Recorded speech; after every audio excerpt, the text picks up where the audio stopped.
Hello โอเคအားလုံးပဲမင်္ဂလာပါကျွန်တော်ဒီနေ့တော့မှမနေ့ကဟိုတနေ့ကလောက်ထားတယ်ပေါ့ Last Defense Series လေးကျွန်တော်ထပ်လုပ်ချင်တယ်ဘာလို့လဲဆိုတော့ဒီကောင်စိတ်ဝင်စားနေတယ်လို့ပြောစိတ်ဝင်စားဖို့ကောင်းတယ်ဗျာကျွန်တော်တို့ဒီအစင်းနဲ့လည်းနည်းနည်းတူတယ်ပြီးတော့ဒီမှာ M point တွေပါ email တွေဒါနဲ့ကျွန်တော်လုံးဝနဲ့ပြောတယ်ဗျာအဲကြတော့ကျွန်တော်ဒီ series လေးဆက်လုပ်မယ်ပြီးတော့နောက်ပိုင်းအဆင်ပြေရင်ဘယ်လိုလုပ်မလဲ try have me လည်းလုပ်မယ် Last Defense ပြီးတော့ဘာရှိမလဲကျွန်တော်တို့video လို့ဘာလို့ရှိမလဲအဲ့ဒါလေးကျွန်တော်ထပ်လုပ်ရင်လုပ်မယ်ပေါ့ကျွန်တော်ဒီကောင်ဘယ်လိုပြောမလဲ channel လေးလောက်ရတာလေးလုံးဝဘယ်လိုပြောမလဲကိုယ်ကိုယ်တိုင်လည်းစာသင်ရလည်းအဲ့လိုမျိုးဝါနာပါတာအဲ့လိုမျိုးလည်းတချောင်းပေါ့ပြီးတော့ဒီလိုမျိုးဒီအစမ်းပြီးတော့ဗျာ blue tin လောက်ကလည်းတော့အတုံးတောင်ကျွန်တော်တကယ်တိလောက်ပေါ့နော်တော့မြန်မာမှာ sharing လောက်တာဘာညာအဲ့လိုမျိုးအစာအနေနဲ့ sharing လောက်တဲ့လူတွေများတယ်ပေါ့နော်ဟိုဘယ်လိုပြော video အနေနဲ့ sharing လောက်တာကျွန်တော်မတွေ့ဘူးပေါ့နော်အဲကြတော့ကျွန်တော် sun try ကြည့်ချင်တယ်ကျွန်တော်ကိုယ်ကိုယ်တိုင်လည်းဒါ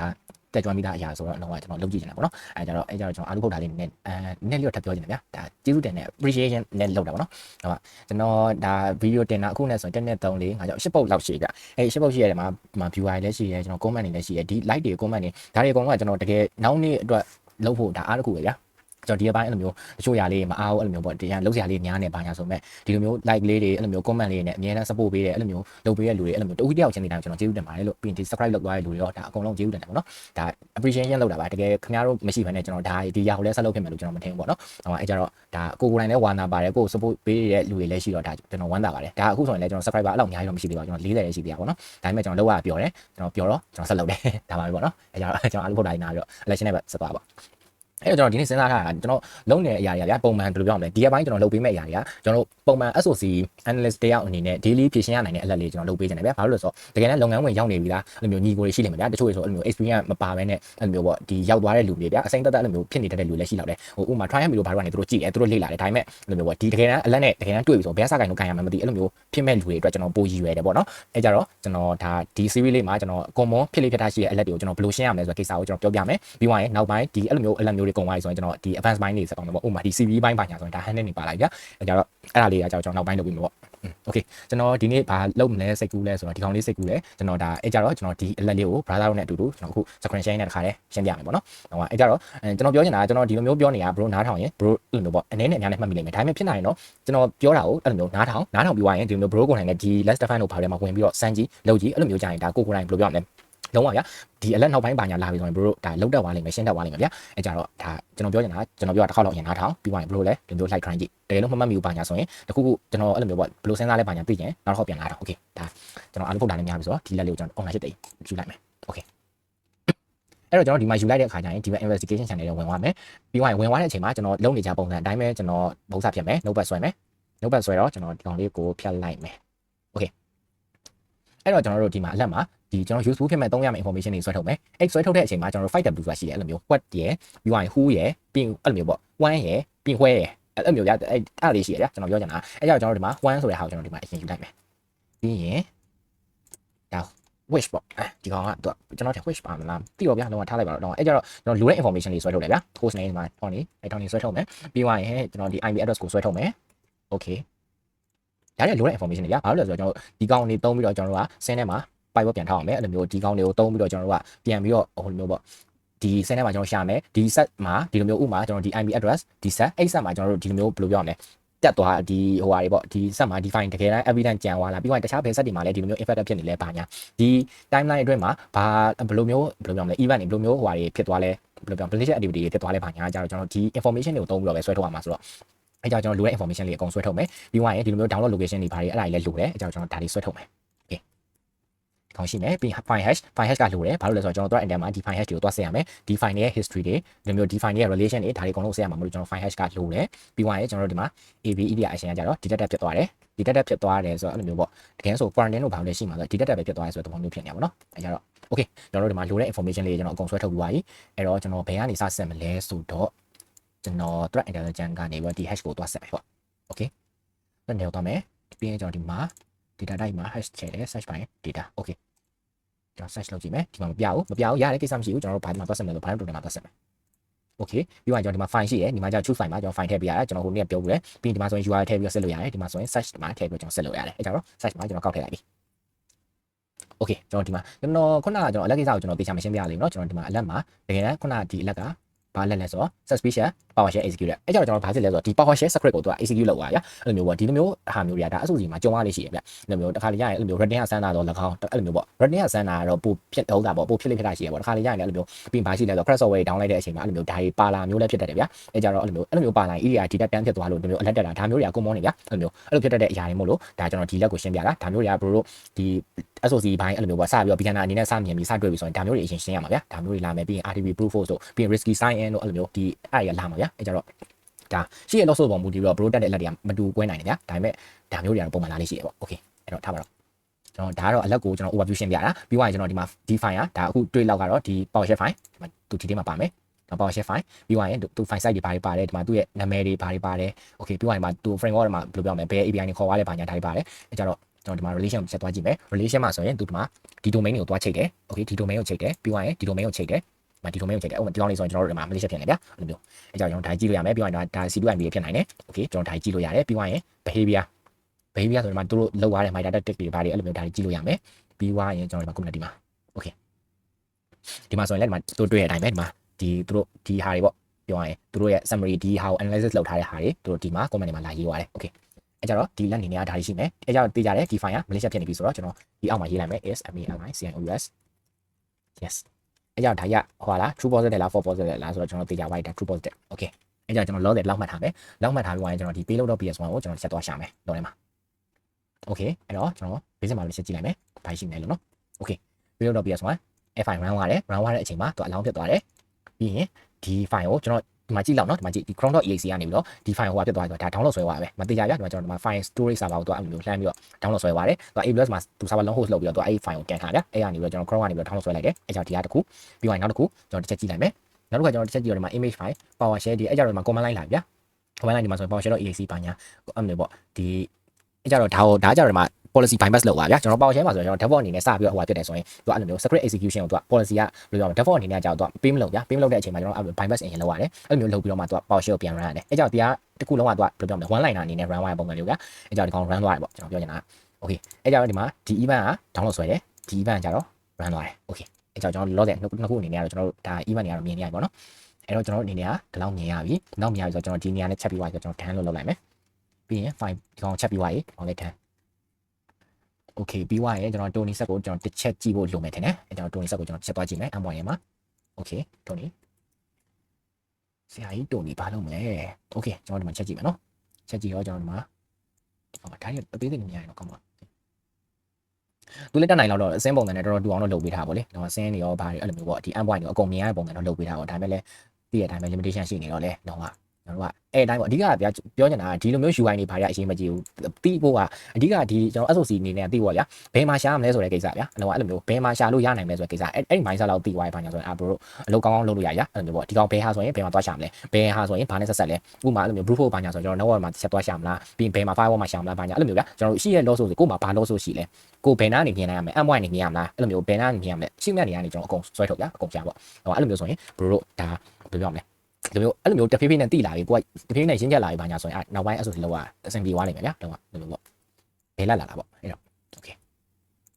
အဲ့ကြတော့ကျွန်တော်တို့ဒီမှာချက်ကြည့်လိုက်မယ်ဒီမှာသူက15နာရီ20နဲ့ payload.ps1 down သွားတယ်အဲ့ဒါပြီးတော့ကျွန်တော်တို့ browser history မှာဘာမှဆက်မရှိအောင် okay ဒီမှာဆိုရင်လည်း terminal history မှာ command line အကုန်ပြောင်းနေဒါကြတော့ဒါတကယ်ဆိုရင်ပြည့်တယ်ပေါ့နော်တော့အဲ့ကြတော့ဒီ terminal history ကိုဒီ file ကပဲအဲ့လိုမျိုးပေါ့ရှင်းသွားလားဘာညာကျွန်တော် suspect ဖြစ်စရာရှိတယ်ကျွန်တော်အဲ့ကြတော့ကျွန်တော်ဒီဘယ်လိုပြောမလဲ terminal history clear ဖြစ်နေဗျာ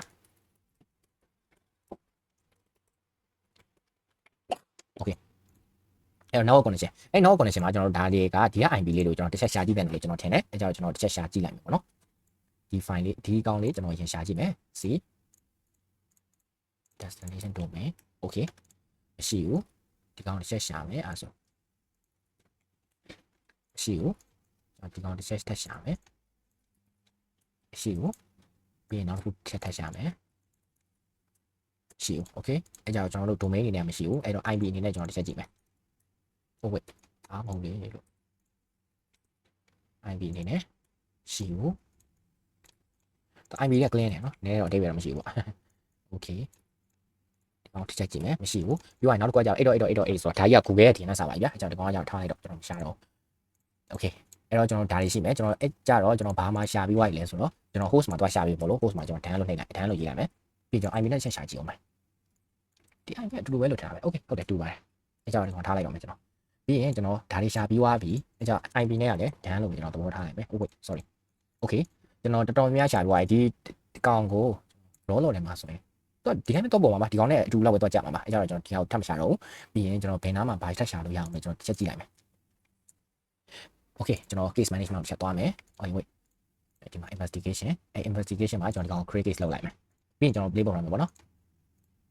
okay threat indicator threat indicator မှာကျွန်တော်ဘယ်ဟာကိုရွေးရမလဲဆိုတဲ့ဟာကိုသူကပြပြီနော်အဲ့တော့ unknown unexpected outgoing internet traffic အဲ့ကြတော့ဒီကောင်ဟုတ်လားမဟုတ်ဘူးနော်ပြီးသွားရင် antivirus program malfunction နဲ့ beacon disable for unknown reason ဒါလည်းမဟုတ်ဘူးပြီး unknown unexpected service application configure to land automatically on system boot ဆိုတာဒါဟိုဘယ်လိုပြောမလဲဒီ schedule test ဘာညာအဲ့လိုမျိုးဒီဟိုလိုမျိုးလာနေလားဆိုတာမျိုးပြောပါဘောနော်အဲ့ကြတော့ကျွန်တော်တို့အနေနဲ့ကျွန်တော်အားသားကိုရွေးရပုံမှန်မယ်လို့ထင်တယ်အဲ့ကြအားသားရွေးခဲ့မယ်ပြီးရင် chef if the malware is quarantine clean နဲ့ကျွန်တော် quarantine clean ဖြစ်သွားလားဆိုတော့ကျွန်တော်ထင်ကတော့ quarantine မဖြစ်ဘူးလို့တော့ထင်တယ်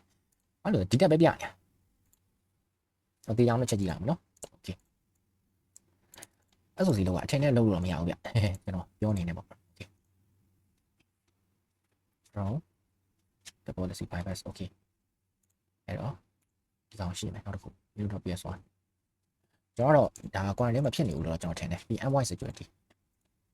ဟောနည်းနည်းစိတ်ဝင်စားဖို့ကောင်းတယ်ဗျအဲ့ MY security လားဒ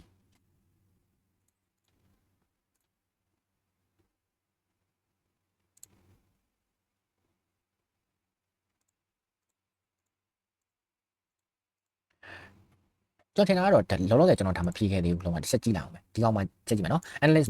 malware တဲ့ malware တဲ့အဲ့လိုမျိုး malware ကိုကျွန်တော်ဆက်မယ်ဆို antivirus ရှိမယ် virus tool ရှိမယ်ပြီးတော့ဟုတ်တယ်အများကြီးဆက်စရာမလိုပြကျွန်တော် virus tool မှာကျွန်တော်ဆက်ပြီးသွားရင် malicious ဖြစ်တယ်အဲ့ဒါ malicious okay ပြီးသွားရင် log management ကိုသွားရတယ်ပြီးသွားရင် c2 address ကိုသူတို့က access လုပ်သွားလားဆိုတဲ့ဟာကိုတစ်ချက်ကြည့်ရဲ you can check the malicious file မှာ running c2 address on malicious file နဲ့အဲ့ကြောင့်ကျွန်တော်အဲ့ကိစ္စနဲ့ပတ်သက်ပြီးကျွန်တော် test ဆက်လိုက်မယ်နော် okay ကျွန်တော်ဒီကောင်မှာကျွန်တော် host မှာတော့ဆက်ပြီးသွားပြီပေါ့နောက်မှာကျတော့ဘယ်လိုလာပေါ်မလဲဆိုတဲ့ကိစ္စတစ်ချက်ကြည့်မယ်ဗျာအဲ့လိုမျိုး okay ဒီမှာကျွန်တော်ရိုက်ထည့်တယ်ဒီကောင်ဘာမှဖြစ်ဘူးပြီးရင်ဒီကောင်ကျွန်တော်ထည့်မယ်ရှိဘူး okay ဒီနာ granda okay ကျွန်တော်ဒီမှာဆိုရင်ရှိသွားနော် okay ကျွန်တော်ဒီမှာ execute a remote command နဲ့ကျွန်တော်အဲ့ကြတော့ဒါ command run wire ဆိုတဲ့သဘောပဲ command run wire ဆိုတာမှာဒီမှာသူ PowerShell ကနေပြီးတော့ခေါ်ရတယ်ပြီးသွားရင်ဒီ file ကိုကျွန်တော်တို့ execute လုပ်သွားတယ်ဆိုတဲ့သဘောပဲအဲ့ကြတော့ကျွန်တော်တို့ဒီကောင်ရှိမယ်ပြီးနောက်တစ်ခုကျွန်တော်ထည့်ကြည့်မယ်နော်ဒါ DNS ဟို reply ပဲဗျာကျွန်တော်တို့ဒီ file ရှိရဆိုတော့ဒီကောင်ကဒါကျွန်တော်တို့ course မှာတော့မမြင်ခဲ့ရဘူးဒါပေမဲ့ firewall မှာလာပေါ်ရဆိုတော့ဒီကောင်ကဒီ script နှစ်ခုတည်းတစ်ခုက terminal history ကိုပြတ်သွားဗျာတော့အဲ့လိုမျိုးအဲ့ကြတော့ဒါတေးကြရပေါ့အဲ့တစ်ခုရှိမယ်အဲ့တော့ကျွန်တော်တို့ဒီကောင်က run သွားတယ် run သွားဆိုတော့ကျွန်တော် run သွားတဲ့အလျောက်ဒီမှာဟိုဖြစ်ခဲ့မယ် access ဆိုတဲ့ကိစ္စနှိပ်ခဲ့မယ်နှိပ်ခဲ့ပြီးတော့ကျွန်တော်ဒီမှာ please go to the EDR page and connect the user machine နဲ့ user machine ကိုကျွန်တော် connect လုပ်ခဲ့ရမယ် okay ကျွန်တော်အဲ့ကြတော့ connect သွားလုပ်တာပေါ့ connect okay okay ကျွန်တော် host ကိုကျွန်တော် connect လုပ်ခဲ့ပြီပြီးသွားရင်ကျွန်တော်နောက်ဆုံးကျွန်တော်တစ်ခုမလုပ်ခဲ့ရသေးဘူး after connect please next button ကျွန်တော်နှိပ်ခဲ့အောင်နော်အဲ့ကြောင့်ကျွန်တော်ဒီ file ကိုကျွန်တော်တစ်ချက်ကြည့်လိုက်မယ် malware quarantine ဖြစ်ပြီလား clean ဖြစ်ပြီလားကျွန်တော် not quarantine လို့ထင်တယ်ဘာလို့လဲဆိုတော့ကျွန်တော်တို့ဒီ malware ကိုကျွန်တော် EDR မှာဒီတက်ပဲသိသွားတာကျွန်တော်ဒီမှာတွေ့ရနော်ဒီတက်ပဲဖြစ်သွား quarantine မဖြစ်သွား quarantine မဖြစ်သွားဘူးဆိုတော့ကျွန်တော်ဒါဟိုဟာဖြစ်တာပဲတော့ဘယ်လိုပြောရမလဲ not quarantine လို့ပဲကျွန်တော်ရွေးရမှာပဲ okay အဲ့ကြောင့်ကျွန်တော်ဒီကောင်ကကြတော့ Malaysia ဒီကောင် access ပြီးရင်ကျွန်တော် connect လုပ်ပြီးသွားဆိုတော့ဒီကောင် next နေလေ okay ကျွန်တော်ဒီမှာ value ကျွန်တော် value မှာဘာထည့်မလဲဆိုတော့ကျွန်တော် hash value ထည့်မယ် okay hash value ထည့်မယ်ပြီးသွားရင် Malaysia file hash ပြီးသွားရင်ကျွန်တော်တို့ MD5 hash ကျွန်တော်အဲ့လိုမျိုးပဲထည့်လိုက်မယ်ပြီးသွား next နေမယ်ပြီးသွားရင် user name Tony access downloaded မရလိုက်PowerShell script ပေါ့တော့ okay ကျွန်တော်တေးကြအောင်လို့ဟိုပါလေးဆွဲလိုက်မယ်ဒါလေး investigation ဒီမှာထင်တယ် oh wait နေအောင်ဒီမှာကျွန်တော်လိုတဲ့ information တခုကျွန်တော်ပြန်ဆွဲလိုက်မယ်ပြန်ဆွဲလိုက်မယ်ဆိုတော့ဒီကနေပြီးတော့ဒါလေးရိုက်လိုက်မယ် okay အဲ့တော့ကျွန်တော်တို့ဒီမှာတော့ဘယ်ရောက်ပါလဲခုနက okay the URL okay ကျွန်တော်ဒီကနေဆွဲသွားတယ် and execute the script ISUS BSD suspect that the script is free contain currently ကျွန်တော် need to check ပါလားဘာလို့ရေးထားလဲဆိုတော့ကျွန်တော်တို့ပေါ့လောကဒီ ED ကနေပြီးတော့သူကဒီကောင်ကိုဒီတက်ပဲဖြစ်သွားတာကျွန်တော် quarantine မဖြစ်သွားဘူးဗျာအဲကြောင့်ကျွန်တော်တို့အနေနဲ့ကလောကဒီလိုမျိုးဟိုဖြစ်ပြရမယ်ပေါ့ရှားဒီ L2 analyst တွေကဒါကိုထပ်ဆက်ပေးရမယ်ဆိုတဲ့သဘောမျိုးဗျာအဲ့လိုမျိုးကျွန်တော်ရေးထားလိုက်တယ်အဲ့လိုမျိုးရေးထားပြီးတော့ကျွန်တော်ဒီလက်လေးကိုကျွန်တော်လုံနေကြအတိုင်းလေးပဲကျွန်တော်ဒီ done လေးဖြုတ်မယ်ပေါ့ဒီ done လေးဖြုတ်မယ်ပြီးသွားရင် done ဘယ်လိုပေါ့နော် okay ကျွန်တော်ဒါလေးဖြုတ်လိုက်မယ်ဒါလေးတွေဖြုတ်လိုက်မယ်ဆိုတော့ကျွန်တော်တောင်းအောင်ဖြုတ်လိုက်မယ်ဒီလောက်ထိကျွန်တော်ထည့်လိုက်မယ် okay အဲ့မှာကျွန်တော်အနာခောက်ပြီးတော့ကျွန်တော်တို့ရဲ့ information လေးထည့်လိုက်မယ်ကျွန်တော်ဒီ information လေးကျွန်တော်ဘာလို့ထည့်လဲဆိုတော့ဘရိုတို့တစ်ခါပြောဦးတယ်တော့ကျွန်တော်တို့အနေနဲ့ကဒီမျိုးပေါ့ L1 analyst အနေနဲ့ကကျွန်တော် case ရေးပြီးွားရင်ကျွန်တော်တို့ကလို့ပြောမယ်ဒီ L2 တယောက်ပြန်ရှာလို့ရအောင် L2 ဖြစ်ဖြစ်ကိုယ့်ရဲ့အပေါ်က L3 ဖြစ်ဖြစ်ဗျာတယောက်ပြန်ရှာလို့ရအောင်ကျွန်တော်တို့ကဒီမျိုးလိုတဲ့ information လေးအကုန်ဒီလိုမျိုးရေးပေးလိုက်ခြင်းအပြင်ကိုယ့်အပေါ်ကလူကကိုယ့် senior easy ရှာလို့ရဗျာအဲ့လိုမျိုးဒါကိုယ့်အတွက်လည်းဒါအလုပ်လုပ်ရမှာ professional ကြတယ်ဗျာဒီလားပြီးွားရင်ကိုယ့်ရဲ့ဘယ်လိုပြောမလဲ senior လက်သက်တာဗျာအဲ့ကြတော့ကျွန်တော်ကတော့ဒီမျိုးစလုပ်တဲ့အချိန်မှာကျွန်တော်ဒီလို copyright လေးဗျာဒီလိုမျိုးကောင်းကောင်းလုပ်စေချင်တယ်ကောင်းကောင်းဟိုကတေချာလုပ်စေချင်တယ်ဘာလို့ဆိုအလုပ် project ကြလုပ်ကြဗျာဒီလိုမျိုး okay ပြီးရင်ကျွန်တော် next နေမယ်ပြီးရင် finish လေးပေါ့ပြတ်သွားပြီ okay ကျွန်တော်ခေါ်ထားလိုက်ပြီ okay ကျွန်တော် paper complete ပြတ်သွားပြီအဲ့တော့ကျွန်တော်လောက်ချရှိရအကုန်လုံးဝိုင်းဆိုတော့ဒီလက်ကိုကျွန်တော်ပိတ်မယ် close နိုင်မယ်ပြီးသွားရင် true positive ပြီးသွားရင်ကျွန်တော်လုံးနေကြအတိုင်းပဲ once နဲ့ contain ပြီးသွားရင်ကျွန်တော်အဲ့လိုမျိုးဒီ gyro တို့ဘာလို့ height တို့တော့ဗျအဲ့လိုမျိုးဟာတွေမှာပြီးသွားရင်ဟိုဘယ်လိုပြောမလဲ case ရဲ့ဒီ URL ကိုကျွန်တော်ဒီနောက်မှာပြထည့်ပေးလိုက်တာမျိုးတခုပေါ့ပြီးသွားရင်လိုမျိုးပေါ့ဒီဟိုဘက်က system admin တွေကဒီလိုမျိုးပေါ့ဒါဟိုဖြစ်ပြီးသွားရေးရှင်းပြီးသွားရေးဘာညာအဲ့လိုမျိုးလေးဒါမှတ်ချက်လေးရေးလို့ရဗျ okay အဲ့ကြောင့်ကျွန်တော်ဒီလက်ကိုပိတ်လိုက်ပြီ close okay ကျွန်တော်ဒီဟာလေးကိုကျွန်တော်ဒီလေးပဲထားလိုက်မယ်ပြီးရင်ကျွန်တော်ဒီလက်မှာကျွန်တော်တစ်ချက်ကြည့်မယ်လွယ်ဟာလေး okay မှတ်ချက်ကြည့်နော်ကျွန်တော်တို့ပထမဆုံးကျွန်တော်ဟိုဟာ true positive for position မှန်ပါတယ်ပြီးရင် chat is someone request the c2 ကျွန်တော်အဲ့ဒါကိုရှာတွေ့ခဲ့တယ် analyze malware ကျွန်တော်ဒီကောင်ကိုရှာတွေ့ခဲ့တယ်ဟုတ်နော်ပြီးရင် chat is the malware is quarantine clean ကျွန်တော်ခုနကပြောရနော်လုံးဝ quarantine clean ဆိုတဲ့နေရာတကယ်တမ်းကျတော့ quarantine အဲ့လိုမျိုးဒီ AD တွေမှာ action တွေရှိရဗျအဲ့လိုမျိုးဒီပေါ့ဒီလိုမျိုးဖြစ်သွားတာမျိုးအဲ့လိုမျိုး data ဖြစ်သွားတာရှိမယ်ပြီးအလောင်းတစ်ခါလေးကြာရင်ပြီးရင် quarantine ဖြစ်သွားရှိရအဲ့လိုမျိုးနှစ်မျိုးရှိရဗျအဲ့လိုမျိုးနှစ်မျိုးရှိတဲ့အချိန်မှာ data ဖြစ်သွားတာဆိုဒါ quarantine နဲ့မတူဘူးနော်ဒီ file က clean မဖြစ်သွားဘူးသူတိပဲတိอ่ะဒီ file ကိုအဲ့လိုမျိုးမဖြစ်သွားဘူးဗျအဲ့လိုမျိုးအချိန်မျိုးဆိုရင်ကျွန်တော်တို့ကပို့ပြီးတော့အဲ့လိုမျိုး view site ပြီးတော့စစ်ရတယ်တကယ်တစ်ခါလေးကြာရင်ကျွန်တော်လိုအပ်ရင် area နေပြီးတော့ live response ခေါ်ပြီးတော့ကျွန်တော်တို့ကဒီ file ကို file ကိုသွားဖြတ်ပေးရမျိုးပါမျိုးရှိရဗျအဲ့လိုမျိုးအဲ့ကြတော့ကျွန်တော်အဲ့လိုမျိုးသွားဖြတ်ပေးရတယ်သွားဖြတ်ပေးပြီးတော့ကျွန်တော်ကဒီ file ကိုပဲတောက်ချောင်းလို့ကျွန်တော်အဲ့လိုမျိုးပေါ့ဒီ connection တွေရှိသေးလားဒီ access တွေရှိသေးလားဒီ PowerShell အဲ့လိုမျိုးပေါ့ဒီ command line ကိုကျွန်တော်က like စစ်ပေးနေရဗျအဲ့လိုမျိုး like စစ်ပြီးတော့မှဒီကောင်လုံးဝ clean ဝိုင်းဒီကောင်လုံးဝမရှိတော့ဘူးပေးကြပြီးပါညာဆိုတော့မှ case ပိတ်လိုက်တာမျိုးဗျအဲ့ကြတော့ကျွန်တော်တို့ဒီလိုမျိုး AV တို့ area တို့ကဒီလိုမျိုးဒီတက်ဘာညာဖြစ်သွားတဲ့ဘာညာဆိုရင်အဲ့လိုမျိုးဒါလုံးဝမဲ့ action တွေပေါ့နော်ဒါကျွန်တော်တစ်ခါတည်းအဲ့လိုမျိုးသိအောင်ပြောပြလိုက်တာအဲ့လိုမျိုးအချိန်မျိုးကြာရင်လိုအပ်ရင် live response ခေါ်ပြီးတော့ area နေပြီးတော့ကျွန်တော်က file ကိုကောက်သွားဖြတ်ပေးရမှာရှိတယ် terminal ဝင်ပြီးတော့ပေါ့နော်တော့ Microsoft တို့ဘာလို့မှဆိုရင်လည်းသူ့ရဲ့ terminal အဲ့လိုမျိုးဒီ live response language တက်တစ်ခုရှိရဗျပြီးတော့တခြား area တွေမှာလည်း tree list တို့ဘာလို့ဆိုရင်လည်းသူ့ language တက်လက်ရှိတယ်အဲ့ကြတော့လိုရင်တော့အဲ့လိုလုပ်ပေးရမှာနော်အဲ့ကြတော့တွင်းလာတော့အဲ့ဒါပါ okay အဲ့တော့ကျွန်တော်ဒီလက်လေးမှာဟိုပေါ့ပြောရမယ် lesson learn လုပ်ရမယ့်ဟာတွေကဘာလဲဆိုတော့ကျွန်တော်ခုနပြောတဲ့အတိုင်းပဲဒီ AV area action မှာကျွန်တော် detect ရှိတယ် quarantine ရှိတယ်အဲ့ကြောင့်ကျွန်တော် detect ဖြစ်သွားပြီဆိုရင်ဒါနည်းနည်း short ရှိတယ် quarantine ဖြစ်သွားပြီဆိုရင်တချို့ကိစ္စတွေမှာကျွန်တော်က quarantine ဖြစ်သွားရင်ကြာပုံမှန်ပိတ်လိုက်လို့ရလိုအပ်တဲ့ information လေးဆိုပြီးတော့ဟို detect ဖြစ်သွားတဲ့ဘာညာဆိုရင်ကျွန်တော်ကအဲ့လိုမျိုး file live response ခေါ်ပြီးတော့ဖျက်ရတာရှိမယ်ပြီးရင်ကျွန်တော်ကဒီ set ကိုကျွန်တော်ကတောက်ချောင်းထိုင်ကြည့်နေရဗျာတစ်ခါလေးကြာရင်အဲ့လိုမျိုးဒီ connection အဲ့လိုမျိုးတွေထက်ရှိသေးလားထက်ဟွာဖြစ်သေးလားအဲ့လိုမျိုးနိုင်ဝက်တစ်ခါတနိုင်တစ်ခါအဲ့လိုမျိုးပြန်ကြည့်ပေးရမှာရှိတယ်အဲ့လိုမျိုးပေါ့အဲ့ကြတော့အဲ့ဒါရှိမယ်ပြီးရင်ကျွန်တော်ပုံမှန်အားဖြင့်ဒီအလက်တစ်ခုဘာညာလာပြီဆိုရင်ကျွန်တော်လိုတဲ့ information တွေဆွဲထုတ်ပြီးသွားရင်အဲ့မှာပါတဲ့ indicator တွေကိုဥပမာဗျာကျွန်တော်ဘယ်လို indicator တွေလဲဆိုတော့အဲ့လိုမျိုးပေါ့ဆိုIB တို့အစိုး IB ဆိုတာဘယ်လိုပြောမလဲဒီလိုမျိုးကိုကနေပြီးတော့ access လုပ်တာဆိုရင်ကိုဆက်ကနေ access လုပ်တာဆို destination IB ဖြစ်မှာဗျာဒါမှမဟုတ်ရင်ဟိုဘက်အဲ့လိုမျိုးပေါ့ဟိုဘက်ဆက်ကနေပြီးတော့ဒီကိုဆက်ကိုလာပြီးတော့ကိုရဲ့ infra ကိုလာပြီးတော့ access လုပ်တယ်ဆိုရင်အဲ့ကြရင်ဆို IB ဖြစ်သွားမှာဗျာအဲ့ကြတော့ကျွန်တော်ပြောနေတာဘာလဲဆိုတော့အဲ့ IB တွေဘာတွေမှာ public IB တွေဘာတွေဖြစ်နေပြီဆိုရင်အဲ့ဒါတွေကို like ဆက် abuse IB တို့အဲ့လိုမျိုးပြီးသွားရင် virus တို့တယ်တို့ပြီးသွားရင်ခုနကပြရဲ့ QR house တို့ဘာအဲ့လိုမျိုးအများကြီးရဗျာအဲ့ကြတော့ကျွန်တော်အဲ့ဟာတွေမှာ like ဆက်ပြီးရင်ဒီလိုမျိုးဒ